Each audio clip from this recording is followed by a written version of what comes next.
I can take the camera out to a place, I can make an image, I can bring it home, I can develop it, I can put it through a printing process, and then have a physical print in my hands that I could give to somebody that has never touched a computer, has never intersected with the internet in any way, and that is entirely owned and controlled by me and by the person I'm giving it to.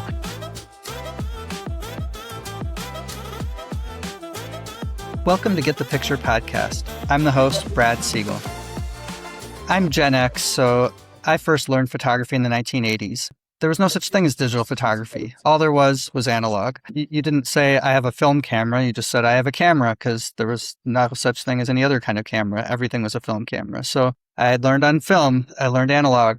But around a decade or so later, when digital cameras became a thing, in 2003, I got my first digital camera, a point and shoot. And almost immediately stopped shooting on film. I still had my Canon AE1 film camera and a few lenses from back in the 80s stashed away in my basement all those years. And there they stayed till around 2021 when I started seeing more people shooting film, and I got a little curious to pull my camera back out, bought a roll of film and shot some film for the first time in many years again. Shooting on film is harder. It's more expensive. You get fewer shots. You can only get the number of shots that are on the roll of film. But in those difficulties, I think lies something interesting. Each shot can matter more. So you really have to slow down and pay closer attention to what you're doing. You really have to think about composition, focus, and light, because you can't just spray and pray, like take 500 shots and then hope one of them's good.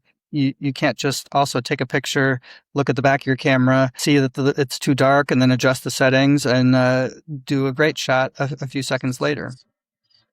Shooting film, you also have more imperfections. You have more grain. Often you have other imperfections. And in a world with such incredible quality digital cameras that we have today, where you can practically eliminate all imperfections, maybe that is the appeal that a lot of people are going back towards analog, that there's something maybe more real, more human in analog photography.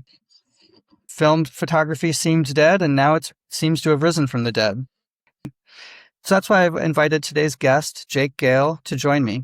I'm excited to hear him talk about his analog photography journey and share inspiration and information you can use to jump into analog and try it yourself. So thank you so much for joining me today, Jake Gale. Thank you, Brad. It's a pleasure to be here. Would you be willing to start maybe with just a funny or maybe even embarrassing story you're willing to share from your photography journey? Sure. I have a kind of a recent example I can kind of share. So I was on a photo walk not too long ago, and I think your audience probably knows what photo walks are, but if not, just a bunch of people getting together with cameras and going out and making some images. And we were out at this park in Northeast Minneapolis and happened across kind of a workspace for a sculptor, really well-known sculptor. And we were admiring his work and taking photographs. And then he kind of came out and we met him and spent the next hour hearing these really profane stories, right, about his time in France and everywhere else, and ended up inviting us into his workshop, and then took us down into the basement of a studio and then left us there. And no one knew how to get out. So like we wandering around this big, dark, kind of like sculptor's studio, which was really awesome. And then finally found our way out of the building, reconnected with them, and it was all good. But that same place, at another photo walk recently, we met somebody who was convinced that a different sculpture there was created by the Freemasons and placed there on that latitude line to do something to the climate. I don't know. So it's just funny, the people that you can meet when you're out there with a camera. Cameras open doors, I think. Yeah, that's for sure. It sounds like that could have had a moment there of like, did he lead us down here to who knows what? But I'm glad you found your way out. And I'm glad you brought up photo walks too. I'm actually hoping to do an episode soon on photo walks because, they're a wonderful way to get to meet other photographers and get out and talk to people and meet people that are very interesting and maybe a little eccentric, but a lot of fun. So yeah, it enriches your life a little bit. Yeah, for sure. On a recent photo walk I was on along the ocean, there were a group of men fishing and, older men. And my guess is they probably been doing it for years. And so I got into some longer conversations with them and definitely agree you can just meet some really fascinating people. Absolutely. Now let's just hear maybe a little bit about how you got into photography. on your website, it says that you were interested in image making from an early age and recommitted yourself to photography in the wake of the COVID-19 pandemic. Say a little bit more about that. Yeah. So I have this early memory of playing with a 110 camera, 110 film camera. For folks who may not have seen a 110 film camera, they're these really small, kind of like brick-like, kind of narrow cameras, and they take film cartridges. So I'm not Gen X, but I'm a Zennial. Right? Like this would have been an early 80s camera. And just remember kind of loading that cassette, unloading it, cycling the shutter. I had no idea what I was doing. I was just playing with it. But kind of like it became a core memory almost. Like I just was really interested in that and the mechanism. And then as I got older, my first cameras were film cameras. My first like real camera was a film camera. Around the time that like digital cameras were really becoming dominant, I, like so many people, was like, all right, I don't need this film camera anymore. It's kind of goofy. It's hard for me to get the results I want. So I'm going to pick up a digital camera. But there was still something about film that was just kind of that really interested in me and maybe called to me a little bit. I had over the years would kind of dabble back into it and then kind of, leave it for a little while. Picked up a really like a almost 100-year-old twin lens reflex camera at a thrift store for just a couple dollars and put a couple of rolls of film through that. And then later picked up a Holga, a toy camera. And that was really, so you mentioned starting to get back into film photography in 2021. And that was when I started to get back into it. During the pandemic, my work was, more than a full-time job, right? It still is. And it was I needed a way to, create some balance and, find a creative outlet. So picked up the Holga and, took some photos on a family vacation. And that kind of started now the last 5 years of largely exclusively film photography. And that's really where my heart lies. So that's how I came to be a predominantly film photographer now. So that's interesting that we both sort of got interested in film around the same time. And I also have a core memory, mostly because there's a photo of me at, I don't know, age 8, 9 or so, sitting by a pool with a 110 film camera in my hand. I had to look really closely, and then I looked online to see what camera it was as I got interested, of course, in that kind of stuff. But yeah, similar progression. What is it for you about analog photography that maybe you don't get from shooting digital, or that attracted you to that as sort of a main form of photography? Yeah, I think that there's probably a couple answers to that. I think one of the answers is that I really enjoy the process of it. Film is depending on how much you do yourself. There's just a lot of process and skill that you can develop, that you can apply towards this like continuum of work that's required to go from a cassette of film or a sheet of film to like a finished image. And for a long time, I really found just that practice of developing film. I mean, I had a lot of fits and starts and just like, disasters, right, when I was trying to learn how to develop film. But what I found is that just that rhythm of agitating film, or the developing tank, sitting for a little while, like listening to music, right, doing that next round of agitation is almost meditative and kind of, I found, created a little bit of stillness during times where I was, really stressed out or, so, I think that the process has something to do with it for me. Another important part of it, and this has, I think, become more important as the years have gone by, is having something physical to hold. Knowing that entire process of like making the image, developing the negative, and then whether it's printing it in a darkroom or scanning it, up until the scanning, right? It's entirely analog. It's entirely physical and tactile. That's just something important to, about that to me. It's something that I feel like I can, maybe my daughter will be able to look back at in future years, right? But, I think those are the two main things. Just the analog craft of it and the process and the practice of creating images on analog. And you said that you'd started photography with film cameras, like with a 110 millimeter. So I assume, correct me if I'm wrong, that back then you would shoot the roll of film and bring the cartridge to one of the 1-hour developers, Walgreens or whatever it was back then, and they would do the developing and printing. I'm assuming you weren't as a kid working in a darkroom. So how did you learn all of that? Yeah, a lot of it, almost all of that is just learned on my own, like using available resources. So I can't say enough about like YouTube. I mean, seriously, YouTube is an incredible resource if you don't have like immediately available resources where you can learn from other people, or you can take a class or join a community darkroom. So I think a lot of what I did during those early years after I kind of became really interested in developing my own film was to just watch videos, kind of like how to develop black and white film. How do you develop C41 film? What tools do you need to do it? Reading, resources available online like Ilford or others, people's blogs, now Substacks, right? Probably. But just a lot of ways that, and then through trial and error, you can kind of get the hang of it. But I kind of initially was really, I think, nervous and intimidated at the, prospect of trying to develop film, because like what happens if it gets destroyed, right? Or goes wrong. And what I found is that, with the appropriate tools, and you really don't need that much in the way of tools, you can get good results and serviceable results, even if, the development doesn't go exactly right, or even if the temperature is not spot on, when you're developing color film. I think it's much more forgiving than people maybe think it is, as long as you follow certain, just don't expose it to light, right? When you're trying to It is a science. There is a formula within a range of conditions. You will get the same results every time. Absolutely.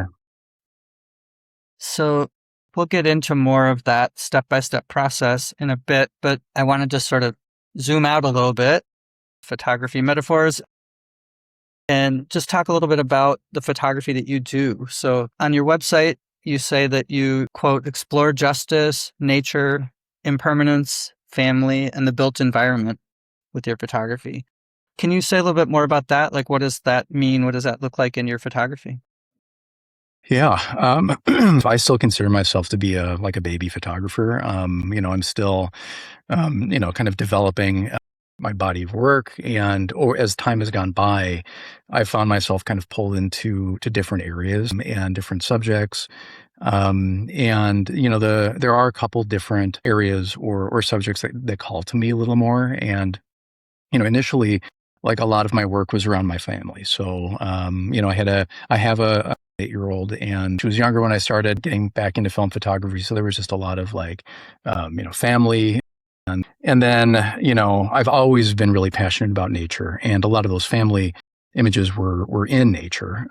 So one of the things where I find some peace and stillness is out in wilderness or in the natural world. And I have found that large format photography lends itself really well to a really slow process and a way of experiencing and listening to the environment around you, that is part of like finding that composition, choosing when to make that image that you kind of talked about. My initial work was very much around family and nature and wilderness. I intend to continue that.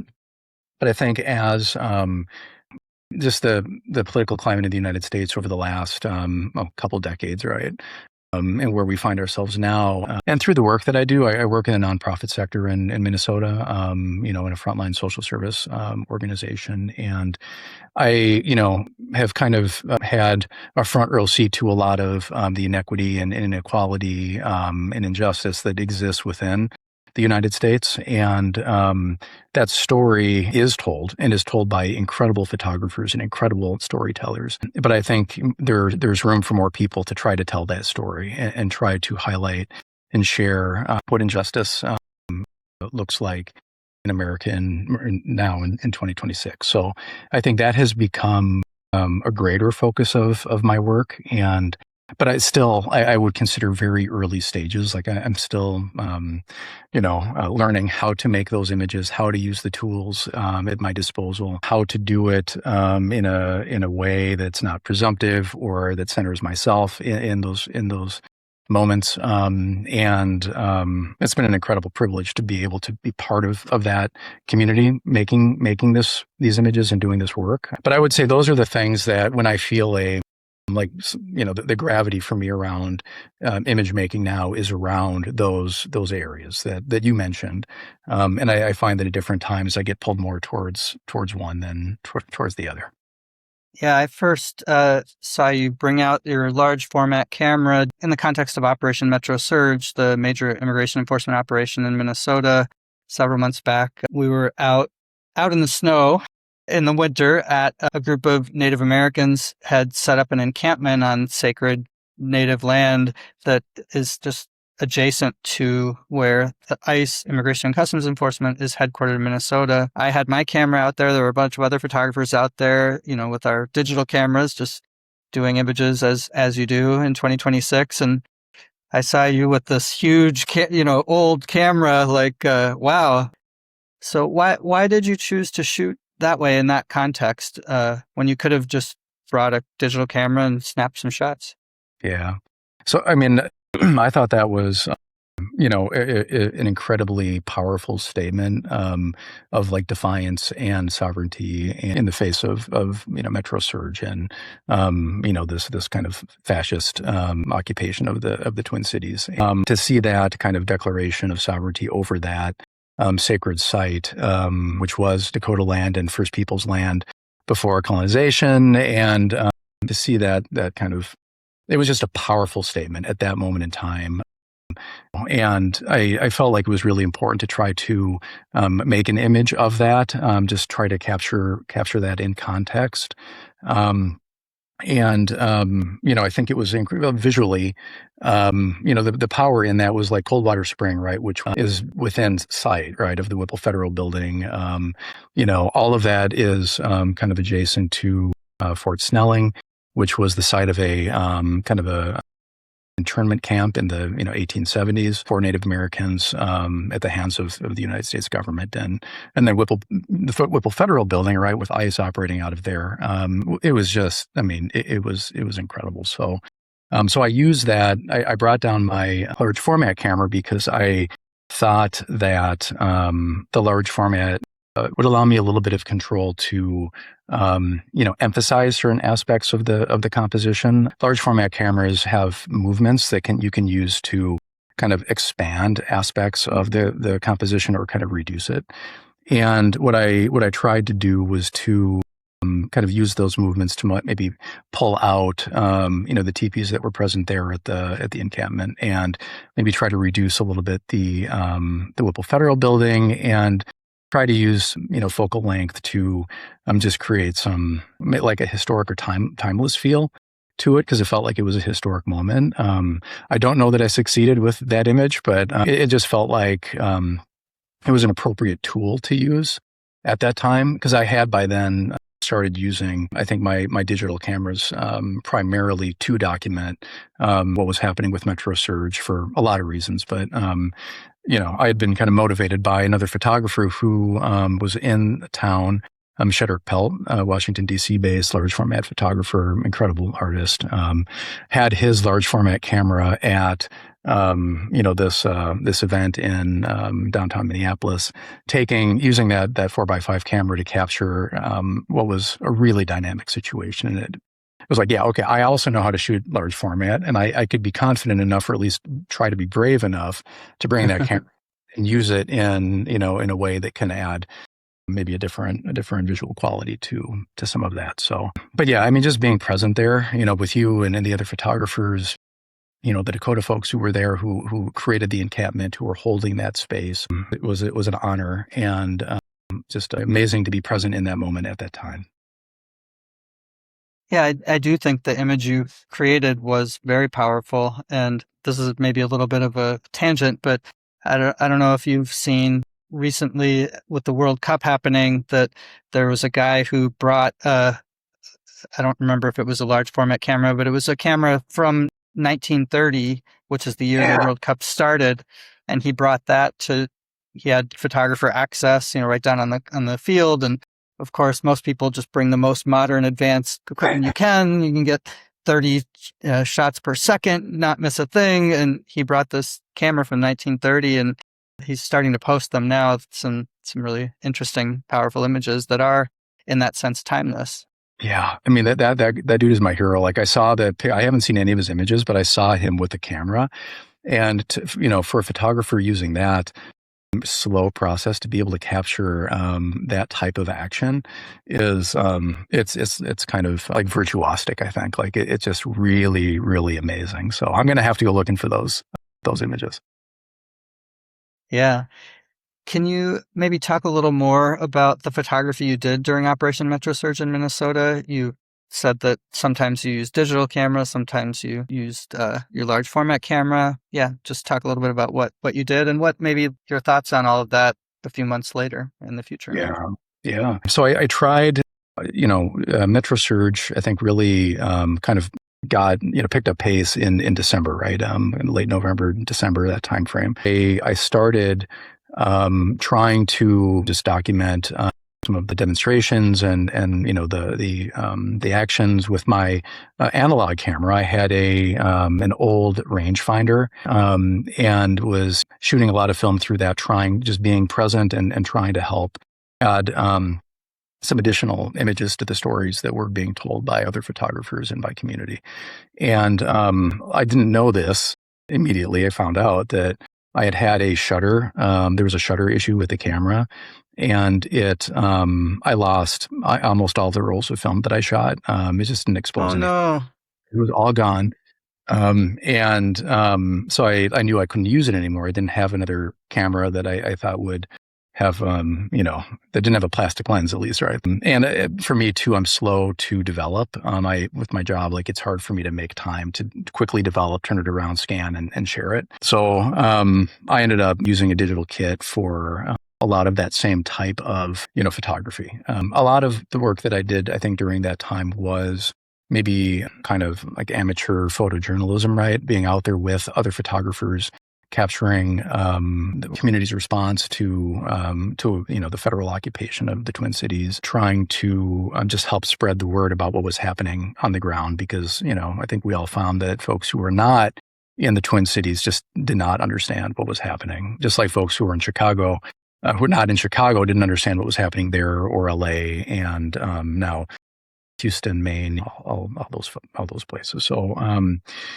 So I think that was, but I had found myself, I didn't know whether the work I was doing was making any difference. Still don't really know how much difference it made, but I felt like I needed to be out there, and that if you had a set of skills or capabilities of any kind, whether it was organizational or artistic, public speaking, costume design, right? Like there was a role for everybody. And I felt like that was maybe one of the things that I could contribute. So that was, I think it was maybe more just presence and witness and trying to tell the story. So reflecting back on it, I kind of felt like this at the time too. There was this really weird dichotomy between what we were seeing happening on our streets, what was happening to our neighbors, the abuse of power and the infringement of rights that we were seeing. And on the other hand, this incredible kind of coming together of community and this building a relationship and connection that I think is why, the Minnesota response to Metro Surge was what it was. It was this breathtaking experience of just people coming together and doing whatever they could to be there for each other. And which why it's it was a privilege to meet you and the other photographers who were out at and at the Whipple and, in Minneapolis. So there's something that has come out of that is empowering and is connecting and still exists, right? Like it's still here. We just need to tap into it if we need to. Yeah.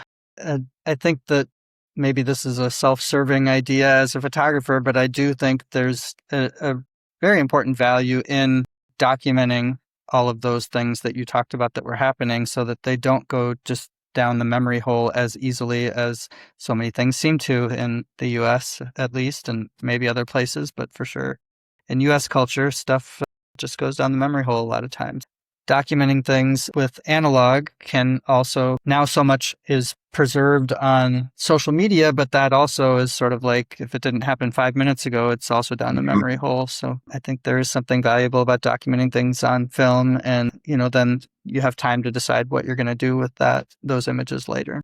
Definitely. Yeah. One of the things that really kind of spoke to me about film and, just the negative, right? Like you can do whatever you really want with the negative. So like one of the things that I started doing towards the end of Metro Surge was like, I had kind of started this very, incipient, I guess, portrait project where I was connecting with people who I had met out on the street and did a couple large format, photographs of some of the people who I had a chance to and an honor to meet, and have made those into platinum palladium prints. So just a contact print with that big negative, right? And then on a kind of platinum palladium emulsion, and that emulsion, because it's noble metals, will last as long as the paper lasts. That image is not going to leach. It will probably, as long as the paper's around, right, it'll outlive all of us. So I think I kind of regret a little bit not being bolder with the camera, a large format camera during that period, because it does allow these images that, all of the electrons, right, like at some point will be lost. I don't know how long some of the pictures we've taken digitally will really last. But these analog prints, depending on how they're made, could still be viewed centuries in the future. So it's like memorializing that moment in time is just, to me, special, and I regret not having realized that earlier. Yeah. One of my previous episodes, I'm going to do the podcast thing to plug a previous episode, but I interviewed John Stites. I'm not sure if you know him, but he was also out during Metro Surge, but I met him in the period when George Floyd was murdered and then the uprising. He sort of hung out at George Floyd Square for months with his camera and did a portrait series like you're talking about, with some very powerful portraits. And I think he has them all on his website, and he's done some exhibitions, but, he would actually sit and talk to people for quite a while and, record their image, but then also the story with it of why they were there and what it meant to them. And I agree. It is something that I know for myself, I feel awkward going up and asking a stranger to take their picture, but that's another episode that I just had of talking about doing a 100 Strangers project to try and get over that, because then you're always going to be more sorry that you didn't get a picture than that you did. So definitely. Yeah. It's awesome. I'll have to check his work out. Yeah. I'll put a link in the show notes for you and for everyone else. So let's get into some brass tacks now for someone listening to our conversation or watching if you're on YouTube and who knows not that much necessarily about analog photography and might be interested in trying it. Let's help them understand some of the basics and how they can get into it. Like, why don't we just start with first, what is a film camera? Like, what's the process that's actually happening when you shoot analog? Like, compared to with a digital camera, the camera has a sensor in it. And so the lens lets the shutter opens, the lens lets the light in. The sensor somehow magically records the image. But what's happening with a film camera? Yeah, I mean, it's it's very similar, right? It's but instead of it being a digital process, it's an analog process.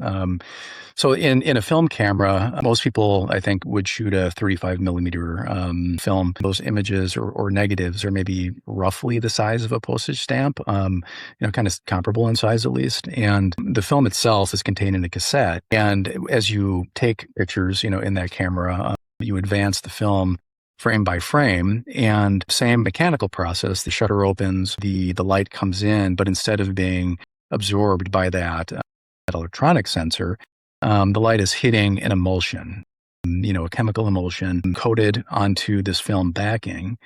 And the light itself is interacting with that chemistry in the emulsion to create a latent image. So that image is kind of imprinted on there. It's not visible yet. And, the film still has to be kept totally dark. So the cameras are built to just keep that film moving through in a way that doesn't expose it ideally to any other light. Once you're done, if you're shooting a 35 millimeter, you have this little canister with, 24, 36 images on it, latent images.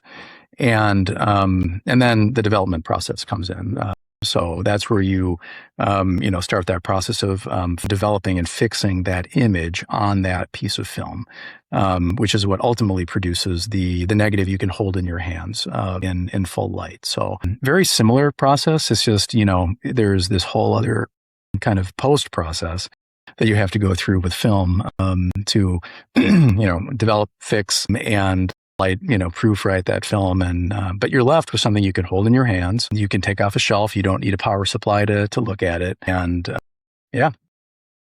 So yeah, like you said, a 35 millimeter camera, that's the ones that are the most common. The shape is very similar to digital cameras, which are, especially if you've seen a Fujifilm one, they were designed to look exactly like the film cameras did. And yeah, I think like a 35 millimeter camera is equivalent to a full frame sensor on modern digital cameras. So probably sensor is about the same size as 35 millimeter film. So, okay, that's for 35 millimeter cameras. You've also made reference to shooting large format. So what is that? What's different about that? Is that like you think about back in the day, a person goes under a sheet with this big box. Is that what that is, or is that not what that is? Yep, that is what that is. I have it here. I can show, the. Yeah. It's not, so this is a large format camera. People think of like Ansel Adams, right? When they see these. Yep. So, you've got the same components that you would on another camera. You've got your lens, the film goes back here. And then you've got these like this front standard, a rear standard, and these bellows that you can manipulate to create different images. The film that goes in there is 8x10. So smaller than like a sheet of like office printer paper, but pretty big. So whereas 35 millimeter is a relatively small negative, an 8x10 negative is pretty darn big. So with a large format camera, you carry the film around in these holders. You can maybe carry 2 sheets of film at a time in a single film holder. When you make that image, after finding a composition and getting it just the way you want it, you have one exposure, right? Or as many sheets as you want to expose of that one image. So what I found, I think you said, did you say like spray and pray? Like when it came to, yeah. So what I found is that like as a rule of thumb, I spend way more time, and because it's also expensive, right? Deciding what image to take for that exact right moment and making that exposure. Whereas with the 35 millimeter camera, I'm much more sometimes careless, right? And with digital, it's like, who cares, If one of every 100 images, is fine, great. That's a good performance for me. Not so with large format though. So yeah, like you said, with 35 millimeter film cameras, your roll of film has either 24 or 36 images on it. So that's how many you get. And then you'd have to load in a new roll of film. But with large format, it's just one at a time, is what you're saying. And with large format, is what comes out of there a negative, or is that the actual print? Yeah, so it's a negative. Okay. Basically, it's one just giant sheet of emulsion coated film. And basically, it looks like it's a negative. So if you do a portrait, right, you're going to see that person's portrait, in reverse, right, in negative. And then to develop it, or to print it, you can either print it, it's called a contact print, where you sandwich it on top of a piece of paper and, use an enlarger or just a light source to make that image on the paper. Or you can scan it and reverse it just like you would with 35 millimeter film. But you're left with this, this tool, right? Or an image that you could use to create additional images in different mediums, whether it's a darkroom print, a platinum palladium print, a cyanotype, calotype, right? Like there's all these different ways of turning that negative into an image. And it just creates a lot of, I suppose you can do similar things digitally, but not with the same chemistries, at least not to my knowledge. Maybe someone's found a way, but I haven't found it yet. Okay. So one thing I'm curious about with digital cameras, the 2 main sensor types are you have a full frame sensor and then crop sensor, APS-C. The APS-C sensor is smaller, so the cameras with that are cheaper. Full frame cameras, the sensor's larger, so it's more expensive. And the thing that's better about that is that it's larger, so it can record more data. You have more pixels, therefore you can produce higher quality images. Is that also true? Like, was that a reason that large format, is that recording more data so you have more, not sure the words, you know what I mean? Like, Yeah, more resolution or yeah, absolutely. A large, like a properly exposed in focus, large format negative contains an enormous amount of data. You can take one of those negatives, scan it and zoom in so much further without degradation of an image or the resolution than you can with like a crop sensor, or even a full frame digital sensor. There are digital cameras, right, that can compete with that, but it is a remarkable amount of resolution that you can get from a large format negative. And that's actually, I think, for people who specialize in landscape photography, the product, what you get out of that, particularly if it's a like color, large format landscape images can be just breathtaking, and really, I think, can compete against any, even really advanced digital, sensors. So, yeah, it's they're great. The end result is as long as you expose it properly, right, and get it in focus, they really are one of a kind and worth treasuring. so this is interesting. Like, we're now, like 3 decades or so into digital photography, and digital cameras are just now starting to be able to compete with a large format 8x10 analog camera in terms of the amount of data in an image. That does say something about the power of those more quote unquote primitive technologies. Yeah, I think some of your listeners will probably be able to cite the exact amount of data that can be contained on the large format negative. There are people who really are digital purists and love those sensors, but it is the case that they are just incredible at capturing data and are just wonderful to work with when it comes to printing, and particularly historical prints, historical printing processes. You can print a digital negative. A lot of folks will take digital images and print it out on a printer as a digital negative. You can hold it in your hand side by side with an analog, right, 8x10. You can use it for contact printing. So you can do that. But there's something about, for me at least, that entirely analog process, right? That I can take the camera out to a place, I can, make an image, I can bring it home, I can develop it, I can, put it in through a printing process, and then have a physical print in my hands that I could give to somebody that has never touched a computer, has never intersected with the internet in any way, and that is entirely owned and controlled, right, by me and by the person I'm giving it to. And those are some of the most special ones, right, where you make a one of a kind, print, and you give it to somebody, and you're not going to make another one. Mm-hmm. Amazing. So a couple very maybe particular questions. The exposure triangle, which are the 3 settings that you determine your exposure of your image. You have shutter speed, aperture, and ISO. On a digital camera, you can set the ISO, the sensor's sensitivity to the light coming into it, wherever you want within a really broad range.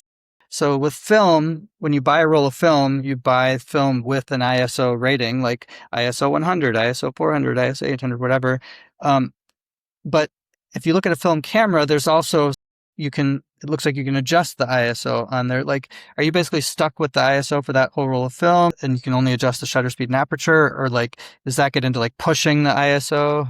Is that something that you can shed some light on, so to speak? Yeah. So, I mean, I will, yeah. So what you just said is your option when it comes to ISO. It's something that I have not done, or I don't make a practice of doing. But the film that you buy, say you get a 200 ISO film or 400, what that's a rating of is its sensitivity to light.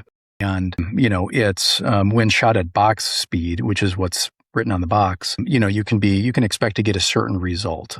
Maybe it's kind of maybe what that film is optimized for, or the sensitivity of that film.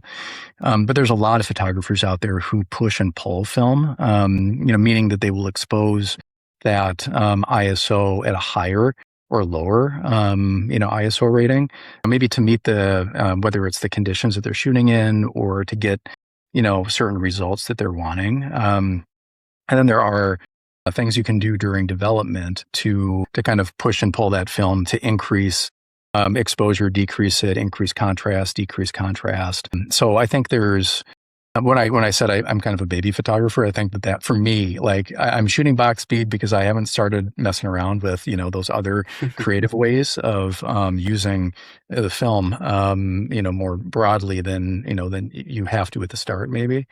But that's one of the things about, I think, analog photography. There are so many different variables that you can play with to get different results. Shutter speed, yep, the regular settings that you use on a digital camera. But beyond that, you can play with the film, overexpose it, underexpose it, get a really high ISO film with a lot of grain, and use it, to create certain effects that you may want out of your images in the camera and on the film rather than in post-processing. Just requires some intentionality and creativity and a willingness to get goofy results sometimes. And I'm a little more risk averse when it comes to that, particularly with larger film mediums, because you have to pay for those things. So, but I have so much appreciation and respect for photographers who just push kind of the boundaries of what film can and can't do, and who are thinking way outside the box. Yeah, and then there's also things like shooting on slide film, but then developing it in a different way. I don't know. Yeah, there's a lot of stuff that I have vague memories of, but couldn't explain exactly how to do it. Yep, exactly. But yeah, that is one thing about film. If, for example, I want to take pictures at a concert in a dark venue with low light, I'm going to probably want to buy the highest ISO film I can because it's going to be more sensitive to the light. But if I don't, I'm pretty much stuck with the film that is not optimal for that. So again, it's just another way in which shooting analog forces you to be more thoughtful in advance about what you're trying to do. Definitely. Another question I had is that while some of the later film cameras have a light meter built in that can help you get a proper exposure, like my Canon AE1 program does. But if you don't have one of those cameras, if you have an earlier film camera, analog camera, like when you're shooting, do you use a light meter to determine the proper settings, or do you just sort of eyeball it like you've learned basically like, okay, this is f5.6 light right now, and Yeah, I wish I had that baked in at this point. I do use a light meter, and I use an external light meter. So this is just a kind of basic incidence, light meter that you can use to meter the light and adjust your, f-stop and shutter speed and everything accordingly. So I have an older rangefinder that does not have a built-in meter. I use a little tiny cold shoe meter that you can just plop on the top and push a little button and it'll give you a reading. And what I have learned is that, if I take a couple of those readings and I have a general sense of what that exposure is, or that shutter speed needs to be, then I won't keep taking it. I'll just stick with that until I notice the light has changed, or, maybe I'm facing towards the sun rather than away from the sun. And just requires a higher awareness of, of the lighting conditions. But for large format, I have a spot meter, which is similar to what's in in a digital camera or through the lens meter. And we'll use that to take meter readings of, just kind of like the dynamic range of a composition, and try to set an exposure within that range. So a little bit of guesswork sometimes, a little bit of, I think maybe overexposing it will be better for this image, or underexposing it may be better. Sometimes it works, sometimes it doesn't. But there's, there are a lot of tools around, some of which are pretty inexpensive that you can, and phones too, right? Like phones have built-in light meters. So you don't even need to have a purpose-built meter. Just download a light meter app, and they're pretty reliable. I mean, I've had decent results, and I've had to use them. Yeah.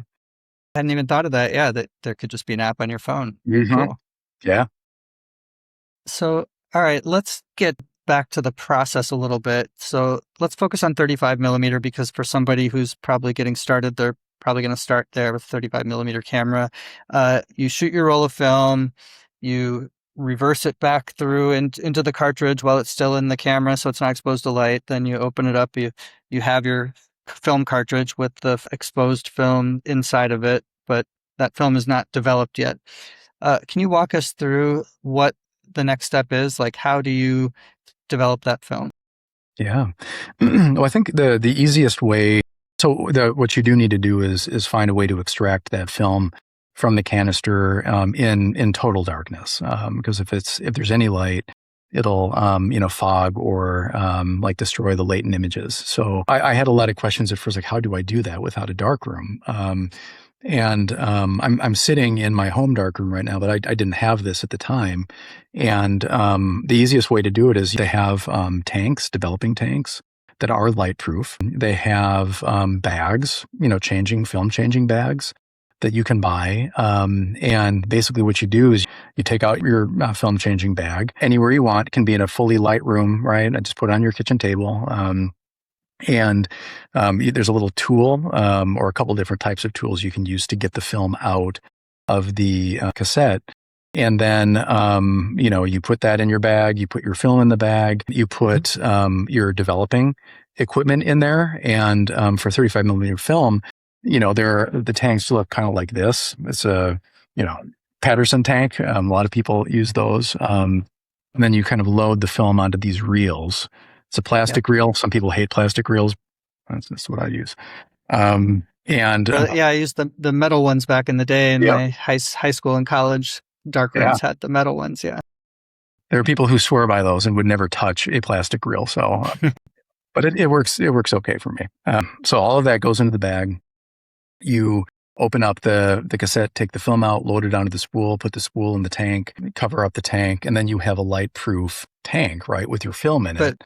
So this bag has holes for your hands to go in. So, but you can't see what you're doing, right? So, right, yeah. So, yeah. So I remember my initial times trying to unload 35 millimeter film into a developing tank in a bag where I couldn't see what I was doing. It did not go super well. And that's okay, right? And that there are, you can do things like sacrificing a roll of film, to just practice. You could even load, I suppose, developed film. Like if you have negatives, you could practice, that. Sometimes people will cut like a portion of film and then just use it to load, unload until you get the hang of doing it in the darkness. So after a while, it becomes kind of muscle memory. And the process is pretty smooth. Yeah, there is that kind of initial, and then some nerves too, like, oh boy, I don't want to mess this up. I don't want to ruin this film, but in the grand scheme of things, you likely won't. And you learn. So inside the dark bag, you get them into the Patterson tank, which is light sealed, but has a way to pour liquids into and out of it, right? So yeah, talk about that next step then. To actually develop the negatives. Yeah. So like you said, Patterson tanks and other developing tanks are designed to allow you to pour chemistry, the chemicals that will stop and fix the film and the images, into and out of that tank without exposing any of it to light. So, once you have everything in that tank, it's all ready to go. You pull it out of that changing bag. And you can bring it into your kitchen, into the bathroom, any place with a sink and maybe a water source, or even if you don't, maybe even not that, as long as you can fill up your chemical bottles, someplace. And that's where we start getting into different types of chemistry that can be used. The process for black and white film at a fundamental level is, develop, stop, and fix. The developing, develops that latent image, fixes that image onto the film. And in between there is stop, which stops the development. I don't know if I said that, but at the end, you will wash it and kind of make sure all that chemistry is off of it. But, basically you just pour it into the tank. And then when the time comes, you can use an app on your phone to know like when to agitate it to kind of accelerate or help that chemistry do its job. And then you let it sit for a little while, but those phone apps will tell you exactly how long you need to do that for. depending on what chemistry you have and what film you're using. So it can be, if, depending on the chemistry, it can be like 6 minutes, 10 minutes, 15 minutes, right? Whatever it is you've chosen to use. There are, chemistries out there that are like a single bath where, you get in a jug. You don't even really have to dilute it in some cases. I think you just pour it in and then, you do the development and then you pour it out and then, you wash it and you've got developed film. So it feels a lot more intimidating. At least it did for me. I think I'm kind of sometimes easily intimidated. So I was very worried about it. But somebody told me to start with color. And color is like more baths sometimes. It has to be, the temperature range has to be very precise. They're like, yeah, that's the easier one. Start with color. I was like, I did not experience it that way. But hey, if you start with color, then black and white's not going to be a problem for you. Only ever did black and white for developing myself. So color, yeah, that's a whole scary horizon I never got to. But yeah, I remember every, whatever it was, 10 seconds or 30 seconds having to agitate the tank and then wait and then do it again. And yeah. Okay, so you finish that process, then you take the roll of negatives out, squeegee it or whatever, hang it till it dries. Then you have negatives. If you sort of put them on a light table or hold them up to a light and squint, you can kind of see what's there, but not very well. So what's the next step? Like back in the day, I remember making contact sheets. Do you do that too? Yeah. I try to, sometimes so I have an enlarger in my darkroom right back there. And it's very easy to make contact sheets. That's basically where you take your developed film and your 35 millimeter, you've cut it to certain lengths. I usually keep it in a sleeve and we'll just make the contact prints in the sleeve while they're still sleeved.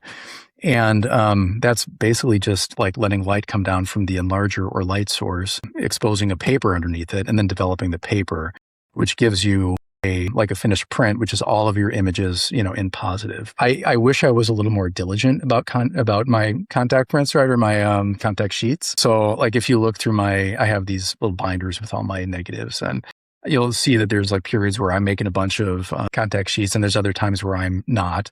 And in those cases, what I'm doing is I'm kind of using a loop to look at the film on a light table, and then just kind of like figuring out which ones I want to see, how they turned out, and then scanning them. So in those cases, I may just kind of bypass the contact sheet and scan, and then just see which ones were good. I can usually tell based on the composition. If the composition looks like something that would make a good image, like a printed image, then I'll scan it and see how it looks.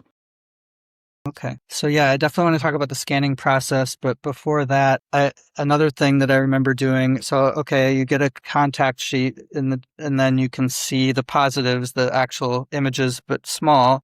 And then because it can take a long time to make a print, I would sort of pick maybe a couple off of a roll that I'm going to make prints of, and then I would do those. And I remember doing, was it test strips? Is that what it's called? Where, because it's a whole nother process, right? Of how long, just like when you take a picture, you have to determine what your shutter speed is, how much light you're going to let into the image or to the film or the sensor. When you get into the darkroom with the enlarger, you have to decide how long you're going to expose the paper, the photographic paper, to light and stuff like that. So I remember covering part of the image, and then moving it over every 5 seconds or whatever to.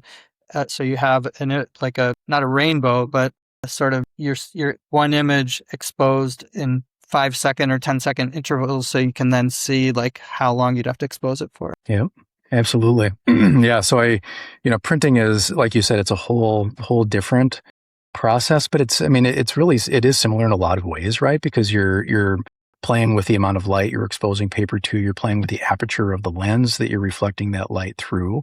And then you're playing with the filters in some cases. Do you want to enhance the contrast, decrease the contrast? And then there's a whole, different kind of magical process of dodging and burning and using tools to try to manipulate the light to do different things to the print. Yeah, But like all the things we do in Lightroom and Photoshop are based on things you did yeah, in the darkroom, the dodging and burning with like where you just hold a physical like thing over part of the image so the light doesn't hit it for 5 seconds or whatever, you know. absolutely, right? The same terminology, dodge, burn, mask, contrast, right? All of those concepts are there, and it's just interesting. Like the process of printing is to me kind of like a magical process. Like when you see an image, kind of emerging from a piece of like photographic paper. I mean, I guess scientifically within reason how that works, and that the chemistry is what it's doing, but just seeing that image just appear, in the tray, particularly after, going through like test strips and, playing with different filters and, dodging, burning, like, just it never gets old for me seeing how those images just appear. And they're the result of like every step in that process that you've taken to get to that point. And I mean, to be candid, like I would say 99% of my prints are garbage, or at least I think they are. But like there's still just something about that I find really satisfying. Even those ones I shouldn't say garbage. What I mean is that it's not maybe what I intended, but oftentimes you can be surprised by what happens, in that magical process. Even if you didn't intend it, it can still look really cool, and somebody else may still love it, even if your intent, may not have been fully realized. Yeah. So I realized that I probably jumped the gun in mentioning enlargers, and we've been talking about it, but like we haven't explained what that is. So like, what is the process once you have the negative and you decide, oh, I like that image, I want to blow that up into a print. How do you do that?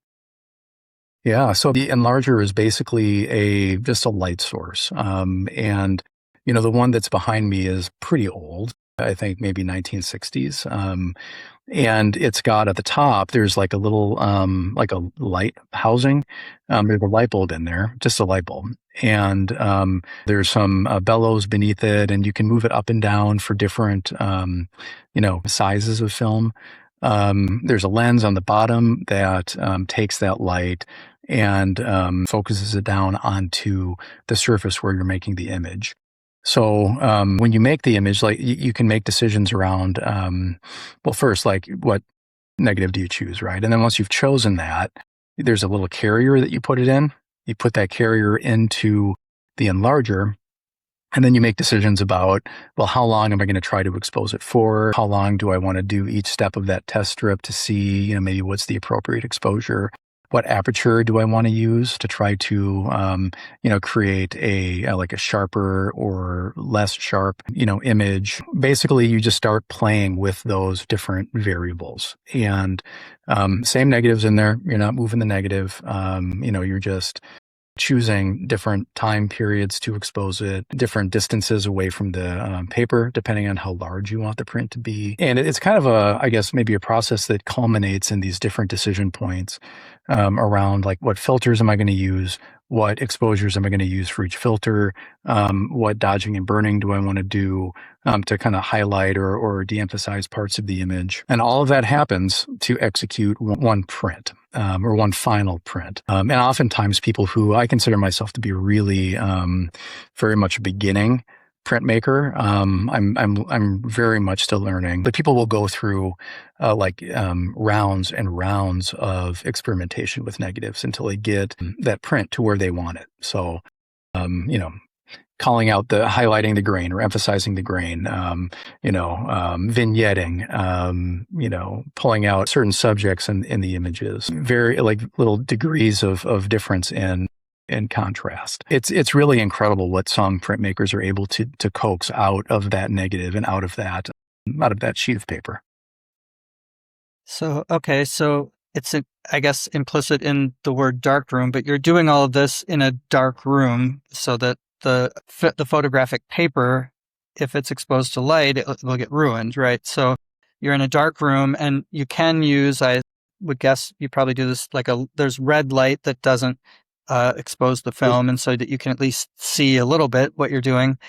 And the enlarger, I guess I think of it sort of like, compare it to like a projector, right? That if you're going to project something up against a wall so you can see a movie, what you're doing is put the little cartridge with the negative in it right under the enlarger, and it's projecting that image from the negative onto the photographic paper for the amount of time you determine, and with the filters and all the stuff you said.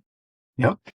So you pick, if you want to make an 8 by 10 print or a 4 by 6 or whatever size, you get all that set up. You decide how long you're going to expose it to the light, with the light coming through the negatives, the spaces on the negative, or the positive spaces on the negative, to expose those parts of the photographic paper to light for however many seconds you've determined. And then what do you do? Then you develop it. So I think once you have that, similar to film, you have this latent image on the light-sensitive photographic paper. And so once you've done everything that you want to do to that sheet of paper, you go through a similar development process, which can happen under safe light.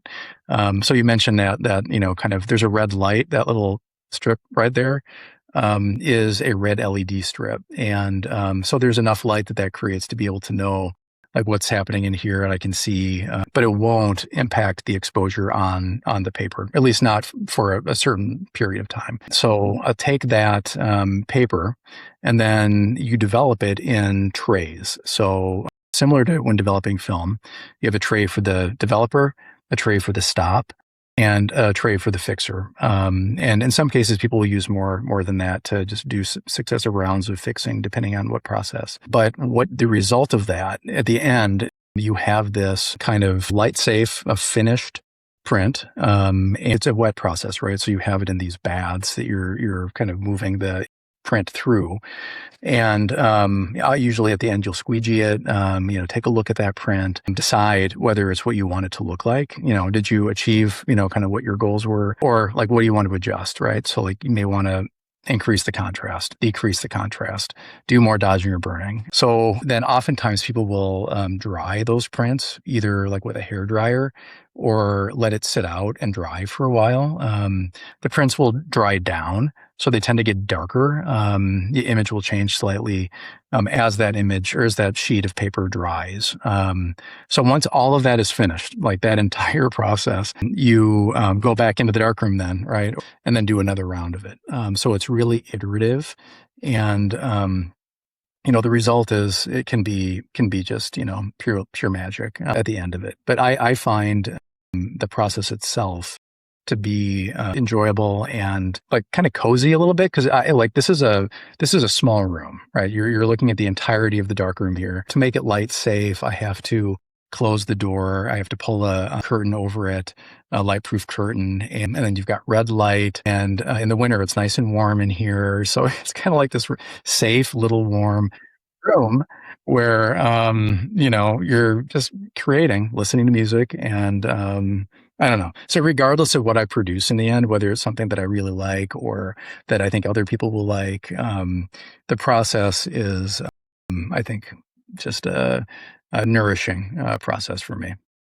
I recently moved, which one of the things that meant is that I went through a lot of really old stuff I hadn't looked at in decades. And one of those things was my negatives, but then also prints that I had made, and then just pages with notes on them next to the negative pages. And one thing that I had sort of forgotten, because it had been so long, on the back of the prints, I would have written like, F5.6, 10 seconds, whatever, because if you don't remember how you did it, you can't reproduce that print again if you want to make another print. So yeah, that's a whole nother layer of having to document every step of the way. Whereas, and similarly with analog camera, if you get a great image of a landscape, you kind of have to write down what your settings were when you did that, because otherwise, if you go back the next day, even with the light being exactly the same, if you don't remember what your settings were, you're SOL. Yeah, right. Absolutely. And one of the you mentioned the notes on the back of the the paper. That I think that is so cool. Just to know. It's like a roadmap a little bit, and you've probably seen this, but there are a lot of like darkroom printers who will keep really intricate records of the dodging and burning that they do. So you'll see these prints that usually read like a wax pencil or a marker or something, that has like this just really cool, almost like topography written on top of the print that shows like where they dodged, where they burned, and then the measurements around how many stops, maybe difference in those areas, they needed in order to get the result that they wanted. So I think those things are like works of art. I mean, it's just so cool to see some of those famous printers and what, the roadmap they created for themselves on how to replicate that image. I love that. So just a couple more questions because we've already gone over an hour. I appreciate your time. You've made reference to scanning images. We're obviously in a digital era where you're probably going to want to share some of these analog images you've taken online. So how do you digitize images? What equipment do you use for that? And then once you digitize them, I'm curious, do you bring them into Lightroom or another editing app? And how much can you work with analog image as compared to like a raw file, a digital raw file? Do you have as much flexibility? That's a great question. So I have access to a Epson flatbed scanner. My father-in-law has one.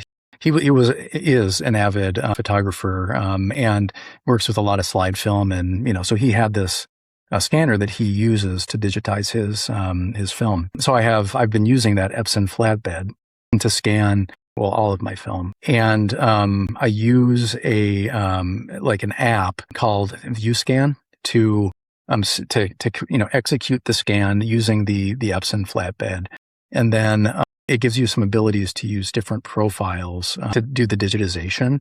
And like Noritsu, Frontier, those are names that of like certain scanning systems that have been used historically and still are being used to digitize film.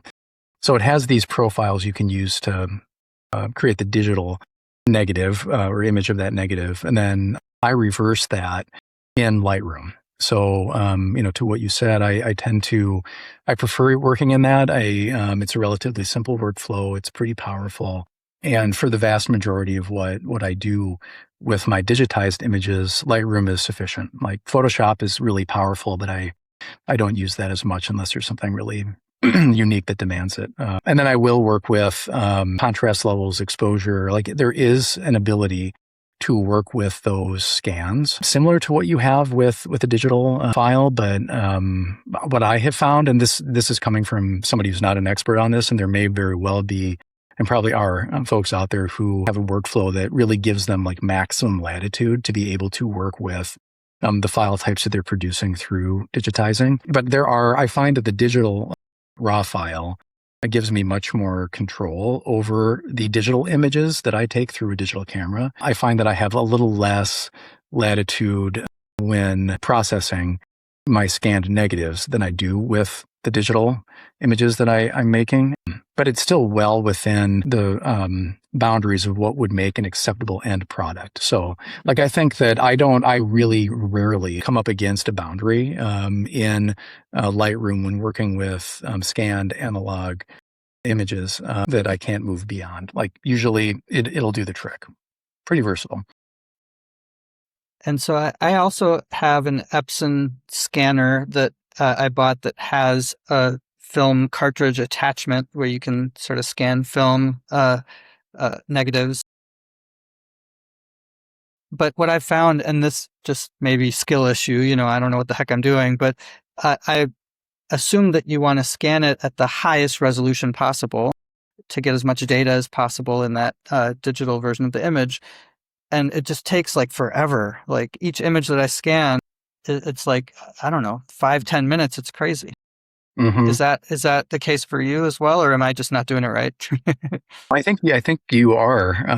One of the things that's interesting for me, like it does take forever. I do scan at probably a higher resolution than I need to. Like I'm sure that like if people are looking at my photographs on like Instagram or my website or something, I don't think they're zooming in to make sure that like it's super clear. They're just not. Only I am doing it. But right. Yeah, but it is like one of the things that interests me is these different kind of workflows for scanning, which would be like using a digital camera to take a photograph of the negative, and that allows I think that allows for pretty quick scanning, right? Because you're basically just feeding the film through like a basically a little light table, and then using the camera on a copy stand to capture a digital file, raw file. And I think instead of waiting then for, a couple minutes, or if I'm scanning a large format negative, I mean, that can be like 10, 15, 20 minutes sometimes to scan. You can get it really quickly. And I don't have any of that equipment. So I do have a copy stand that I use to photograph my prints, but they are out there and they can be pretty inexpensive. So something that if folks want to avoid some of that time sink that goes into scanning, then that might be worth considering. Okay. So 2 more questions and then we'll wrap up. You made reference to getting your large format camera, buying it used somewhere. Are analog cameras being made new anymore, or is everyone that's shooting analog cameras buying them used somewhere? And how expensive are they? Yeah, that's a great question. They are. I mean, you can approach it a couple different ways. I mean, there are new analog film cameras being made. Pentax just came out with a small, like, half frame camera. I don't remember the name of it offhand, but a couple of years ago, when that was considered a huge deal because it was one of the first times that a major, like, legit, right, camera was being released for analog film. But there are a bunch of other ways that you can get into analog film. I mean, I have a Holga, which is, if folks have never seen a Holga, it's a plastic toy camera. The lens is plastic. I mean, this thing, when I got this, was maybe $20. And it takes medium format film. So pretty big negative, but the image, because it's plastic, right? It's goofy. There's light leaks. It's funky. That's part of the fun, right? Like, it's people love Olgas because it just creates this really unique end product. But I think Lomography has some cameras that it's manufacturing. You can still buy, I think, a new 110 camera. But they are by far outnumbered by digital cameras. Large format. So I bought my large format camera new from Intrepid. And if folks have never heard of Intrepid, it's a British camera manufacturer, and they build 4x5 cameras, 8x10 cameras. They're made out of plywood. So, very affordable, and relatively speaking, right? There are new large format cameras that will cost you $5, $8, $10,000, which is a whole lot. But Intrepid gave me a way to get one of these cameras with some level of confidence that it wouldn't have terrible light leaks that would have to be fixed. And I think when I bought it, the lens board, the camera itself, was less than $600 for the entire thing that I needed, minus, a lens for it. But, that's pretty affordable when you compare that to, like, a brand new, higher quality, large format camera that you could buy. So, yeah. And you can find them still used. I mean, my rangefinder I bought used. My twin lens reflex camera from the 1930s was obviously used, and they still create great images, right? I mean, it's imperfect, and that imperfection, I think, is a beautiful thing. Like, what went into making that image. It's a one of a kind. It's entirely analog. And at least for people like me, I think there's just something magic about that, regardless of how precise the optics are, or, how many light leaks there may be. It's pretty amazing. Yeah. And this, in 2026, this may be different now. I haven't looked recently, but so, for example, in 2018 or 2019, when I bought my Sony A7 III digital camera, I didn't have enough money after buying the camera to buy a 70 to 200 lens, but I wanted a 70 to 200 lens. So at the camera store, the guy was like, well, why don't you just take this old Canon 70 to 210 f4 lens it was under $100. I don't remember how much it was, 60, $70.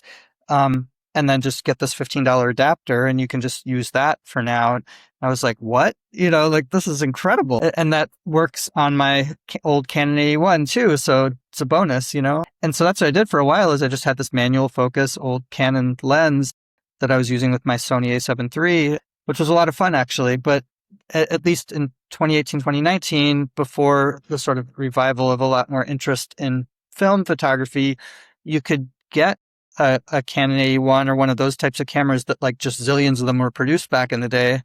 And a really good lens or two for like, a couple, a few $100. And so there was a sort of lower barrier to trying it out. I don't know if that's still the case or if the renewed interest has driven up prices or not. Having said all of that, I guess what would your advice be for someone interested in trying analog photography, but, maybe doesn't have a camera yet or can't yet assemble and stock a whole darkroom themselves? Yeah, I think, there are a lot of different like community darkrooms and like local like photography groups and organizations that, kind of exist to try to bring people into the analog arts. Oftentimes those folks have like you can borrow cameras sometimes, sometimes there's film that you can get for free, depending on what the group is and kind of what their mission is. So there's a really great community of practice out there that you can start connecting with. I'm part of a analog arts club through Praxis Photo Center in Minneapolis that has a darkroom and you can join the darkroom and use it, whenever you need to. There is and this group, there are folks who shoot digital, who show up and who, can learn, about, analog photography and connect with people and start to build knowledge. There's a group in Minneapolis called Darkroom Minneapolis that I think has as its mission introducing people to analog art and photography as a form of resistance, which I think is a really powerful thing, particularly now with, artificial intelligence and the theft of, people's intellectual property. And so those groups, I've seen a lot of work around like, let's make this as accessible as possible. Like we'll give you some film, you can still find like cheap cameras at antique stores, thrift shops, you can buy them off eBay. But I think the market is kind of, people are getting back into it. There's more film stocks being released now. So I think the prices are going up. But, if you look like Marketplace, Facebook Marketplace, I do not like Facebook, but I will from time to time go on Facebook Marketplace just to see if there's any like darkroom stuff that you can get. But like I got my enlarger and a bunch of trays and like a copy stand for like $100, and it was just somebody who had a darkroom, wasn't using it, just wanted to get rid of it all. And I was able to pick it up. So I think there are a lot of ways to start, getting into it, even if it's just buying a cheap, like, Holga or toy camera and kind of joining like a group, where you make new connections, learn things, learn the tips and tricks, the things to avoid, or you could do it on your own, right? And just use like, YouTube and, online resources if you don't have access to those communities nearby. And most of us, a lot of folks may have like grandparents or, elders who just have some stuff sitting around. Like I recently inherited a Pentax K1000 from my uncle and love it. Like it's not like a super famous camera, but for whatever reason, like I just love the glass that's on it, the lens, and it's just really easy to shoot. So yeah, I mean, there are ways to get into it for less. I think that Pentax may be the one that was kind of the workhorse that most high schools had that you could use, for their photography classes. Yeah, for sure. Those are great suggestions. I think you're right. Most major cities will have some sort of a photography club that does analog photography, has the darkroom where you can meet other people, you can learn, you can use their facilities until you have your own darkroom and your own ability to do it. Excellent suggestion. Yeah. Well, I think we've gotten a lot of great information. Thank you so much for sharing all of this information and all of your knowledge and experience. I hope we've inspired some people to try analog photography. It is a lot of fun. It helps you slow down, take a more conscious approach to each image that you're creating, turns it into more of an artistic, more creative process, I think. And if you haven't, then try it. Try shooting a roll of film. See if you like it. See what you learn. And I guess I just want to close off by saying thank you for all of you who have watched or listened all the way through this. And if you have not yet, please like, subscribe, hit all the buttons, leave a 5-star review.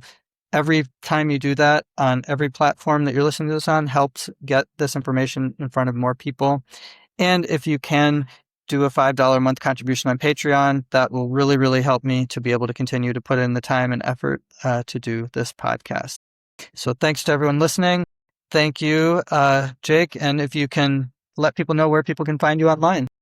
Yeah, thanks, Brad. It was a pleasure talking to you today, and I couldn't agree more. Give it a shot. It's not scary, and it can just be really enriching and beautiful, beautiful process. So, if you'd like to see my work, I'm on Instagram, jake.gale, and I have a website, jakegale.art. And you can find my work there. So, would love to connect with folks if they'd like to connect, but just give film a try. And regardless of how you make images, just keep making images. Get out there and get the picture, just like this podcast says. There you go.